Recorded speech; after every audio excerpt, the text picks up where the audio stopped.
নেহা, এই বিস্কুটের প্যাকেটের ডেটটা মনে হয় এক্সপায়ার হয়ে যাবে, তুই যাওয়ার সময় নিয়ে যাস তো। কিন্তু দিদি, দাদা তো এটা কালকেই নিয়ে এসেছে, এটা তো এখনো অনেক দিন যাবে।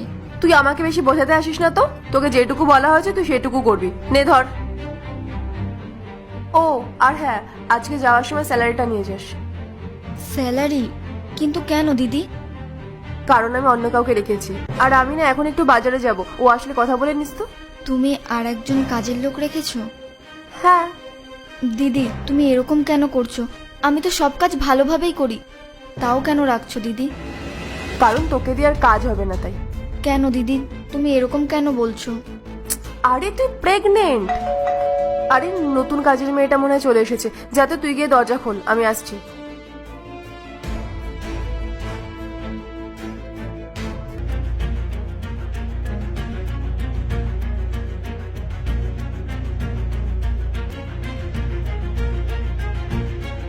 দিদি নমস্কার। নমস্কার।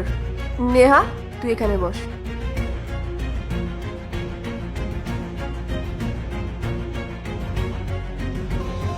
আচ্ছা, তুমি এর আগে কোথাও কাজ করেছো? হ্যাঁ করেছি। আপনাদের এখানে আমাকে কি কি কাজ করতে হবে? সব কাজই করতে হবে, ঘর মোছা, বাসন মাজা, জামা কাপড় কাচা, সবই করতে হবে। ঠিক আছে দিদি। আর খাবার বানাবো না?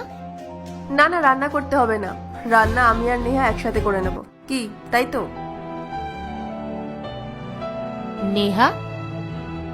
ও নেহা, ও এখানেই কাজ করে, এখনো প্রেগনেন্ট, তাই ওকে দিয়ে বেশি কাজ করাতে পারবো না, তাই জন্যই তোমাকে রাখা। ঠিক আছে দিদি। আর হ্যাঁ, তুমি যা স্যালারি বলেছো তোমাকে সেটাই দেওয়া হবে, কিন্তু কাজে যেন কোনো কমতি না হয়। হবে না দিদি। আচ্ছা, তুমি তাহলে আজকে থেকেই শুরু করো। কিচেনে দেখো বাসন রাখা আছে, যাও তুমি গিয়ে পরিষ্কার করো। আচ্ছা দিদি।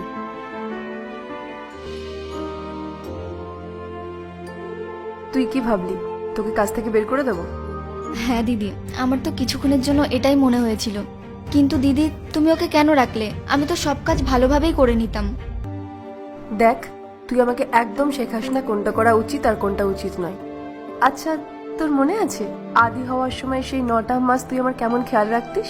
তুই একটা বাচ্চার মতো দেখাশোনা করতিস আমাকে, একটা কাজও পর্যন্ত করতে দিতিস না। আমার খাবার দাবারের খেয়াল, সময় মতো ওষুধ দেওয়া, এমনকি মাঝে মাঝে ডাক্তারের কাছে পর্যন্ত নিয়ে যেতিস। তোর মনে আছে আমি যদি তোকে রাত 10টার সময়ও বলতাম যে আমার ফুচকা খেতে ইচ্ছা করছে, তুই তক্ষুনি নিয়ে চলে আসতিস। তুই আমার কত ভালো খেয়াল রেখেছিলিস। আর আজকে যখন তুই প্রেগনেন্ট, তাহলে তো আমারও উচিত বল তোর খেয়াল রাখা। আমি তোকে কি করে ঘরে সব কাজ করতে দিই তাহলে? আরে আমিও তো একটা মেয়ে, আমিও বুঝি প্রেগনেন্সিতে কি কি ফেস করতে হয়। তবে তুই একদম চিন্তা করবি না, তোর পাশে আমি সব সময় আছি। তোর যদি কিছু দরকার পড়ে না, তুই আমাকে বলবি, কারণ তোকে আমি আমাদের ফ্যামিলির একজনই ভাবি। দিদি, আজ তুমি আমাকে নিস্তব্ধ করে দিয়েছো। আমার কাছে কোনো ভাষা নেই, আমি কি বলবো। অন্য কেউ হলে আমাকে কাজ থেকে বার করে দিত, এটা বলতো তোকে দিয়ে কাজ হবে না, চলে যায় এখান থেকে, আমরা অন্য কাউকে রেখে নেব। কিন্তু তুমি আমার কথাটা ভেবেছো, আমার জন্য কত কিছু করছো। তুমি ভীষণই ভালো দিদি। কোনো ভাষা নেই মানলাম, অন্তত জড়িয়ে তো ধরতে পারিস।